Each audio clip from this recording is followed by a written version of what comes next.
কিবা হে মামুরা কেঙ্কা আছেন সবাই সবাইকে সুস্বাগতম জাতীয় উদ্ভিদ উদ্যান মিরপুর ঢাকাতে, যেটা তোরা সবাই বোটানিক্যাল গার্ডেন নামেই চিনেন। তো হাঁটো তোমাকে না বোটানিক্যাল গার্ডেনের ভিতরটা ঘুরে দেখাও। তো এতে তোরা টিকিট কাটে ভিতরে ঢুকতে পারবেন। টিকিটের দামও খুব বেশি নয়, 20 টাকা মাত্র।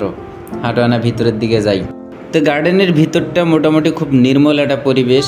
যারা প্রকৃতি আর পরিবেশ ভালোবাসেন তার জন্য এই জায়গাটা খুবই পারফেক্ট একটা জায়গা। ছুটির দিনে হোক অবসর সময়ে হোক তারা অবশ্যই এটি ঘুরবে আসতে পারবেন।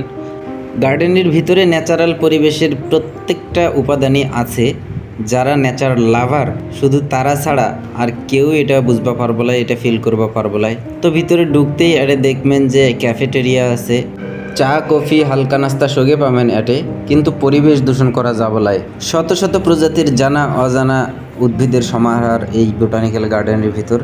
যারা গাছ ভালোবাসেন, গাছ নিয়ে কাজ করেন, গাছ নিয়ে গবেষণা করেন, সেটা পড়ালেখার ক্ষেত্রেই হোক বা যে কোনো ক্ষেত্রেই হোক, তো আমার তো এটা একটা পারফেক্ট জায়গা।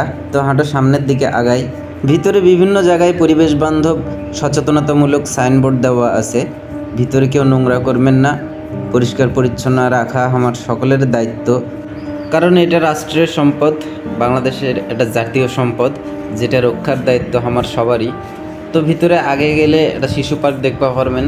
যারা বাচ্চা কাচ্চা নিয়ে আসবেন এই শিশু পার্কত বাচ্চা কাচ্চারা খেলাধুলা করতে পারবি। আরও ভিতরের দিকে গেলে একেবারে ন্যাচারাল ফরেস্টের যে আবহাওয়াটা সেটা ফিল করতে পারবেন।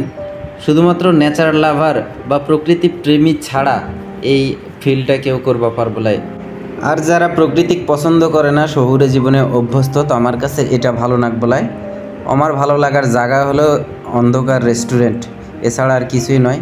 তো যাই হোক, ভিতরে অনেক ভালো ভালো জায়গা আছে দেখার মতো। মুই সময় স্বল্পতার কারণে তোমাকে দেখতে পারলো না। তোরা সময় করে আসবেন, অবশ্যই ঘুরে যাবেন এই জায়গা থেকে। আল্লাহ হাফিজ।